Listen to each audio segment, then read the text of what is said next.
The training and development budget is being reduced by 60% effective immediately. That's what the email from Michael Preston, our CFO, announced on a Monday morning in March 2023, sent with the clinical efficiency of someone who believed employee development was a discretionary expense that could be eliminated whenever quarterly numbers looked challenging. Reduced by 60% effective immediately. I'd been Director of Sales Training and Enablement at TechVision Solutions for 7 years, managing the training programs that prepared our enterprise sales team to negotiate complex software deals worth millions of dollars, ensuring every account executive understood our product capabilities, competitive positioning, and negotiation strategies so they could close the kinds of transformational contracts that made TechVision a leader in enterprise resource planning software. But according to Michael, our CFO who joined the company 9 months earlier from a cost-cutting focused private equity firm, my department's $800,000 annual budget was excessive spending that couldn't be justified when the company needed to improve profitability margins. And he decided that sales training was expendable because experienced salespeople should already know how to sell without needing ongoing development programs. I'm Victoria Chen, and I sat at my desk at TechVision Solutions reading Michael's budget cut announcement while knowing exactly which upcoming deals would be affected by undertrained sales teams and exactly what would happen when account executives tried to negotiate $200 million enterprise contracts without the preparation and support my programs provided.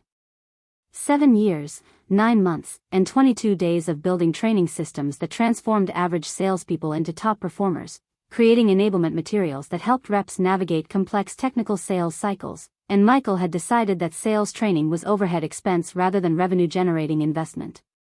I wasn't the VP who set company strategy or the sales leader who carried the quota. I drove a 2017 Honda CR-V with 98,000 miles on it and stacks of sales methodology books in the back seat because I studied negotiation tactics during weekend mornings at coffee shops when other people were sleeping in. I lived in a townhouse in Austin with a home office containing shelves full of competitive analysis documents, product positioning guides, and deal review case studies that I developed because preparing salespeople for enterprise deals requires understanding not just what to say but how to navigate the complex organizational dynamics of major purchasing decisions. My desk had training curriculum binders organized by product line, sales stage, and deal complexity, all annotated with notes about which techniques worked best for which customer profiles and which objection handling approaches closed deals versus creating stalls. I was methodical, analytical about sales performance patterns, obsessive about understanding what separated successful deals from lost opportunities, and apparently creating unnecessary expenses for a CFO who thought sales training was optional coaching rather than strategic preparation that directly impacted revenue outcomes. The trouble had started 9 months earlier when TechVision Solutions had hired Michael Preston as CFO to improve operational efficiency and drive margin expansion. TechVision sold enterprise resource planning software to large corporations, complex implementations that typically cost between $5 million and $50 million and required 12 to 24-month sales cycles involving multiple stakeholders, technical evaluations, and executive-level negotiations. Our top account executives were highly skilled professionals who earned base salaries of $150,000 plus commissions that could reach $300,000 or more in strong years. Michael came from a private equity background where he'd spent 8 years as an operating partner at firms that specialized in operational improvement at portfolio companies, which meant identifying cost reduction opportunities and driving profitability through expense elimination. He had that aggressive efficiency mindset, talking about cost discipline, margin optimization, and eliminating non-essential spending, that works well in stable businesses with predictable revenue but becomes dangerous in complex B2B sales environments where training and enablement directly impact deal success rates. Michael's first major initiative had been a comprehensive expense review targeting 25% cost reduction across all departments within 12 months. Every department head was required to identify opportunities to reduce spending without materially impacting core operations. For most departments, this meant renegotiating vendor contracts, reducing travel budgets, and eliminating discretionary programs. For sales training and enablement, it meant something fundamentally misguided. In June 2022, 3 months after Michael joined as CFO, he'd called me into his office to discuss my department budget. "Victoria, I'm reviewing your training and enablement spending and I see several areas that seem excessive relative to industry benchmarks. Your department budget is $800,000 annually for a sales organization of 45 account executives. That's approximately $18,000 per salesperson per year in training investment, which is roughly 3 times higher than typical SaaS companies spend on sales training. I need you to explain why TechVision needs this level of investment. I'd explained that TechVision's training investment reflected the complexity of our sales environment. We sold enterprise software with 18-month sales cycles to Fortune 500 companies. Our deals averaged $12 million.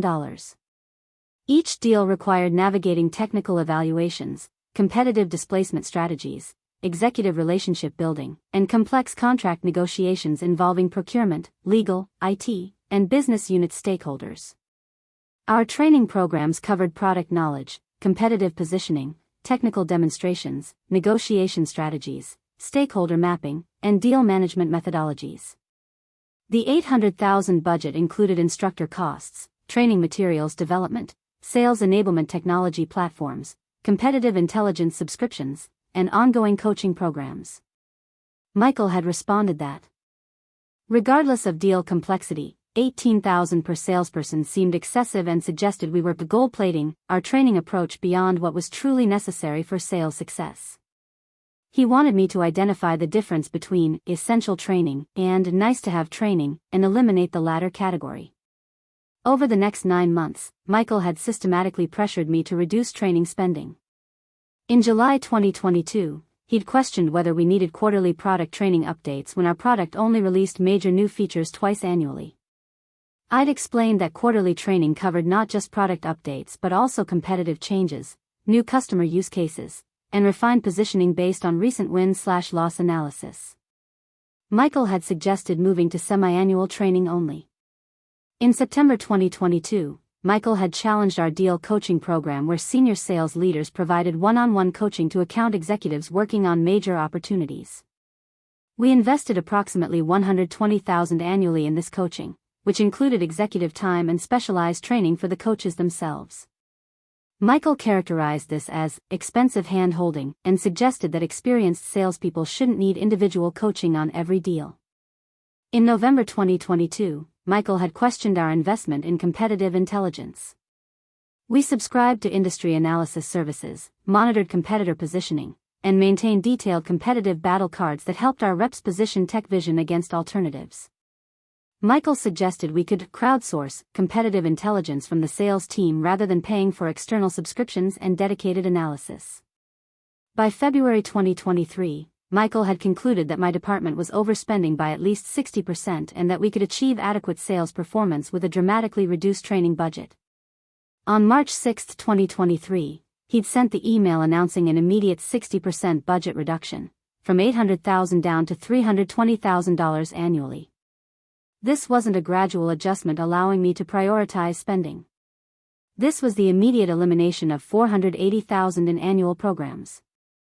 I ran the numbers. The budget cut meant eliminating our deal coaching program entirely, reducing product training from quarterly to annual sessions, canceling all competitive intelligence subscriptions, eliminating our sales methodology training for new hires, and reducing our sales enablement technology to basic tools only.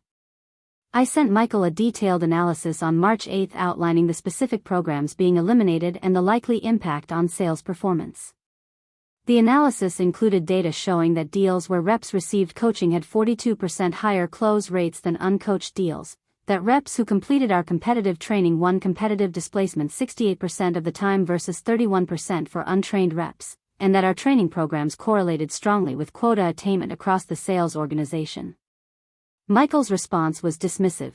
Victoria, these correlation statistics don't prove causation.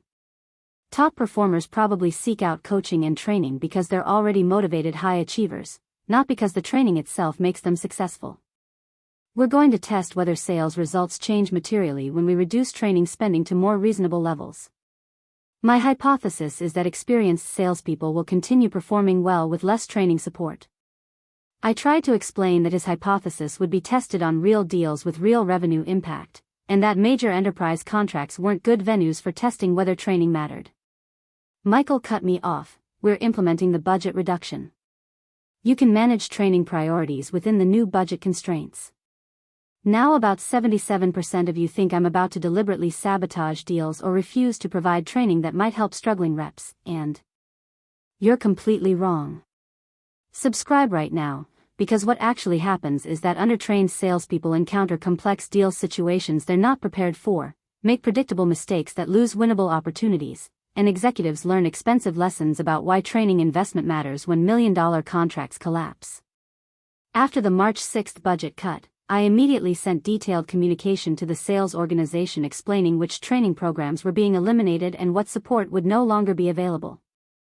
Account executives who'd been depending on deal coaching, competitive training, and updated positioning materials needed to understand that those resources were gone. The email I sent on March 9 was carefully worded. Due to budget adjustments, the sales training and enablement team will be discontinuing several programs effective immediately. Deal coaching sessions, competitive battle card updates, quarterly product training, and new hire methodology training are suspended. We will continue providing annual product training and basic enablement materials within our reduced budget. Account executives working on active opportunities should understand that specialized support for complex deals may not be available during this transition period. The reaction from the sales team was immediate concern. Our top performers relied heavily on the programs being eliminated. Marcus Williams, one of our most successful enterprise AEs, sent me a direct message. Victoria, I have 3 major deals in active negotiation right now. 2 are competitive displacements where I need updated battle cards. 1 involves complex contract terms where I was planning to use deal coaching. Are you saying those support resources are gone? I confirmed that yes, those programs had been eliminated due to budget cuts. Marcus escalated to Rick Patterson, our VP of Sales, who immediately called Michael to object. Rick explained that the sales team depended on training and enablement programs to close complex deals, and that eliminating support during active sales cycles would put revenue at risk. Michael's response, according to Rick, was that the sales team needed to step up and demonstrate they could close deals without expensive training support. Michael believed that TechVision had created dependency on training programs that shouldn't be necessary for experienced professionals. Over the next 3 months, the impact of eliminated training programs became increasingly visible. In April 2023, a new hire account executive named Jennifer Wu, who joined TechVision in February, received minimal onboarding training due to budget cuts. Jennifer had strong enterprise sales experience from her previous company, but she'd never sold ERP software and didn't understand our product's technical architecture or positioning against competitors. Under our previous training program, Jennifer would have completed 6 weeks of comprehensive onboarding covering product knowledge, competitive landscape, sales methodology, and shadowing experienced reps. With the budget cuts, she received 1 week of basic product overview and then was assigned accounts. Jennifer's first major opportunity was a manufacturing company evaluating ERP systems. The prospect was choosing between TechVision and our primary competitor, SystemCore. Jennifer did her best with limited preparation, but during the technical evaluation presentation, she made several factual errors about product capabilities and couldn't effectively address questions about integration with the customer's existing systems. The prospect chose SystemCore. Deal size, $8.4 million. Jennifer knew she'd lost a winnable deal due to inadequate preparation, but she'd been given minimal training and had done her best with what she had. In May 2023, Marcus Williams was negotiating a competitive displacement opportunity at a financial services company. The prospect was currently using SystemCore's ERP platform and was considering switching to TechVision due to concerns about SystemCore's product roadmap and support quality. This was exactly the type of displacement opportunity where our competitive battle cards were essential: detailed documentation of SystemCore's weaknesses, customer complaints, product limitations, and effective positioning that had been refined through dozens of previous competitive battles. But our competitive battle cards hadn't been updated since February because we'd eliminated our competitive intelligence subscriptions and analysis program. Marcus was negotiating using 4-month-old competitive information that didn't reflect SystemCore's recent product improvements and pricing changes. During the final evaluation, the prospect asked detailed questions about how SystemCore had addressed previous product gaps. Marcus couldn't provide current information and his responses sounded uncertain. The prospect decided to stay with SystemCore rather than risk a platform migration. Deal size, $11.7 million. Rick Patterson escalated to Michael again in early June, providing specific examples of lost deals that appeared directly attributable to eliminated training programs. Rick's analysis showed that win rates had declined from 48% in Q4 2022, before budget cuts, to 31% in Q1 2023, after budget cuts. The decline was particularly severe in competitive displacement scenarios and deals involving new hire account executives. Michael's response was that 3 months wasn't enough data to draw conclusions, that deal losses always have multiple contributing factors, and that we needed to see full quarter results before reconsidering the training budget. He suggested that lost deals might reflect market conditions or sales execution issues rather than training gaps. In June 2023, the situation reached a critical point with TechVision's largest opportunity of the year. GlobalTech Industries, a Fortune 100 manufacturing conglomerate, was evaluating a complete ERP system replacement across their North American operations. The deal was valued at $200 million over a 5-year implementation. This was a transformational contract, the kind of deal that would define TechVision's fiscal year and potentially secure multiple years of growth. The GlobalTech opportunity had been in development for 14 months, led by Marcus Williams and Rachel Foster, 2 of our most experienced account executives. The sales cycle had involved technical evaluations, executive presentations, reference calls, proof of concept implementations, and extensive stakeholder engagement across GlobalTech's IT, operations, finance, and executive teams. By June, GlobalTech had narrowed their choice to 2 finalists, TechVision and SystemCore. The final evaluation phase involved detailed contract negotiations, pricing discussions, and implementation planning. GlobalTech's procurement team was leading the negotiation with involvement from their CFO and CIO. This was exactly the type of complex, high-stakes negotiation where our deal coaching program would normally be essential. Marcus and Rachel would typically work with our most senior sales coaches to develop negotiation strategy, practice responses to likely procurement tactics, plan concession strategies, and prepare for executive-level discussions about pricing and terms. But our deal coaching program had been eliminated in March. Marcus and Rachel were navigating this $200 million negotiation without specialized support. They requested my help on an ad hoc basis, but I had limited bandwidth with a skeleton enablement team and couldn't provide the intensive coaching this deal required. The negotiation process revealed multiple challenges. GlobalTech's procurement team was highly sophisticated and aggressive about driving price concessions. They used standard enterprise procurement tactics, threatening to choose the competitor unless TechVision offered better pricing, demanding additional functionality at no cost, requiring onerous contract terms around implementation timelines and performance penalties. Marcus and Rachel did their best, but they made several tactical errors that experienced deal coaches would have prevented. In early July, GlobalTech's procurement director indicated that SystemCore had offered a 20% discount if GlobalTech committed by month end. Marcus, worried about losing the deal, immediately offered a matching 20% discount without extracting concessions in return or verifying whether SystemCore had actually made that offer. This was a classic procurement tactic, using a potentially fictitious competitor offer to extract immediate price concessions, and experienced negotiators would have responded differently. In mid-July, GlobalTech requested adding significant customization requirements to the implementation scope without increasing the contract value. Rachel, concerned about appearing inflexible, agreed to evaluate the customization requests. A skilled coach would have immediately pushed back, explaining that scope changes require corresponding pricing adjustments. By agreeing to evaluate, Rachel had implicitly accepted that customizations might be provided at no cost. By late July, the GlobalTech negotiation had deteriorated significantly. TechVision had given away a 20% price discount, agreed to aggressive implementation timelines with financial penalties for delays, and was being pressured to include substantial custom development at no additional cost.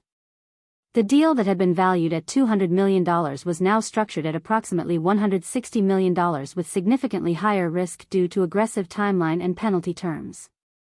Rick Patterson called an emergency meeting on July 28 with Michael Preston and TechVision's CEO, David Richardson, to discuss the GlobalTech situation. Rick explained that Marcus and Rachel had been outmaneuvered during negotiations, had made costly concessions that could have been avoided with proper coaching, and that the deal structure had deteriorated to the point where TechVision's margin would be minimal even if they won. Rick stated directly, "This is what happens when you eliminate deal coaching for a $200 million negotiation." Marcus and Rachel are excellent salespeople, but they're not professional negotiation specialists. They needed coaching support to navigate GlobalTech's procurement tactics. Without that coaching, they've given away $40 million in value and agreed to risky terms that could cost us additional millions if implementation runs into problems. Michael started to argue that the concessions were necessary to win a competitive deal.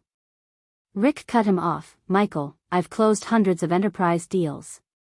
The concessions Marcus and Rachel made are classic mistakes that trained negotiators avoid.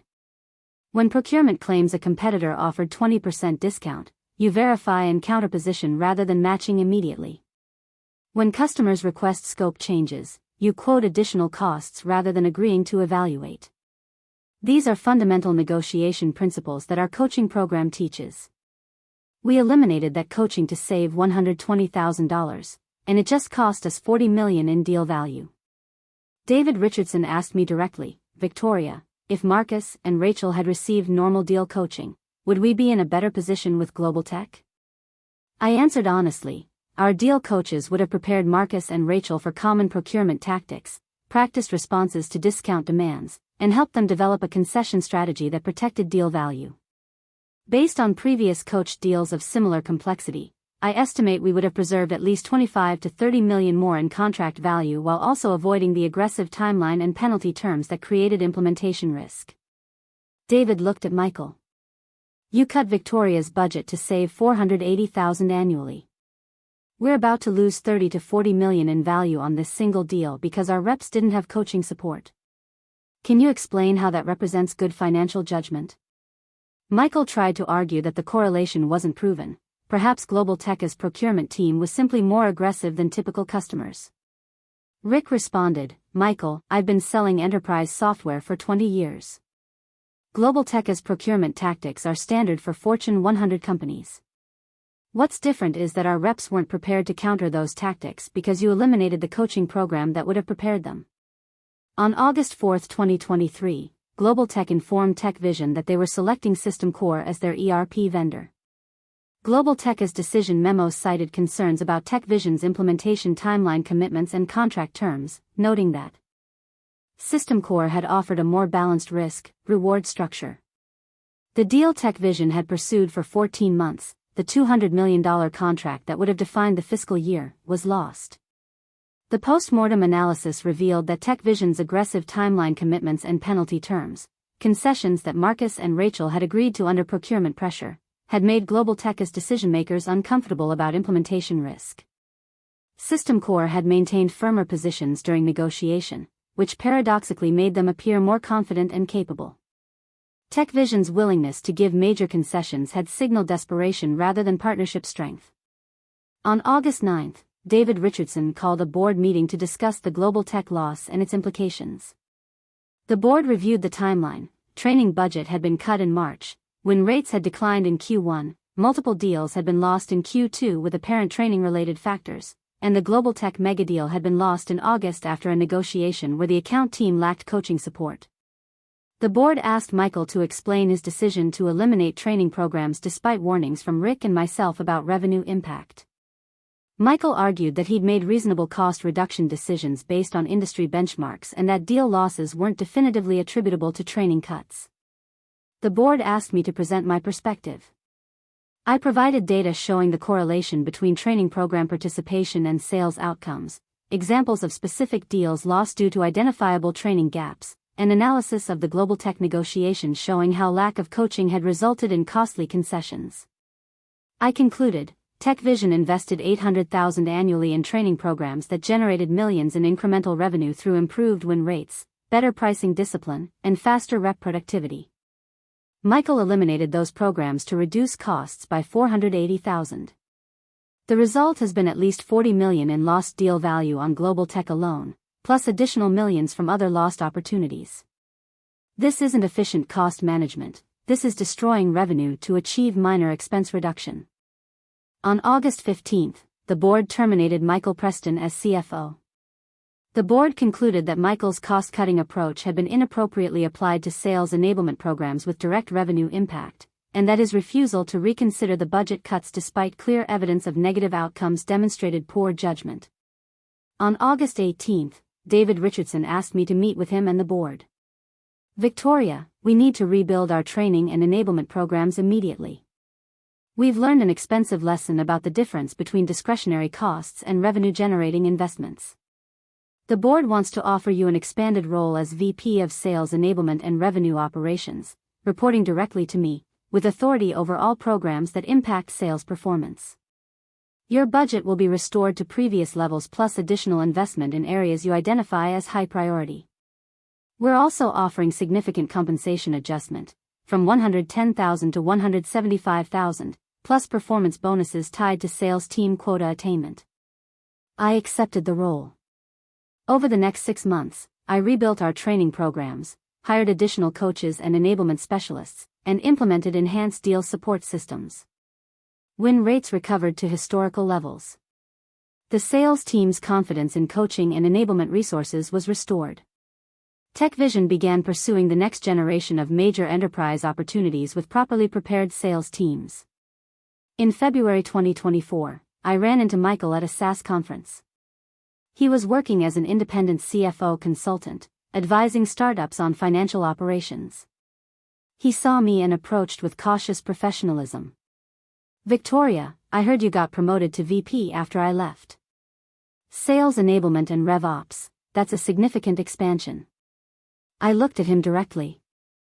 "I got promoted because I understood that sales training is revenue investment, not discretionary expense, and because the board learned that lesson when your budget cuts destroyed a $200 million deal." Michael tried to defend his decision. "Those training programs were expensive relative to industry benchmarks. I was making financially sound decisions about cost optimization." I responded firmly, "You were applying private equity cost-cutting playbooks to sales enablement without understanding how complex enterprise sales actually work. You eliminated deal coaching to save $120,000. And it cost TechVision $40 million in contract value when Marcus and Rachel couldn't negotiate effectively without support. You cut competitive intelligence to save $60,000, and we lost an $11.7 million displacement deal because our reps had outdated battle cards. You reduced new hire training to save $80,000, and Jennifer lost an $8.4 million opportunity because she wasn't prepared. Those aren't financially sound decisions, those are penny-wise, pound-foolish disasters that destroyed far more value than they saved." Michael didn't have a good response. He walked away. Thanks for staying through this entire story. Everyone who's ever watched executives cut training and development budgets while expecting performance to magically improve, or who've tried to explain that employee development is investment rather than expense. If this resonated with you, if you've seen short-sighted cost-cutting destroy value that took years to build, subscribe and share your story. These workplace tales remind us that training and enablement aren't optional luxuries, they're strategic investments that directly impact revenue outcomes, and executives who treat them as discretionary expenses learn expensive lessons when undertrained teams lose winnable deals.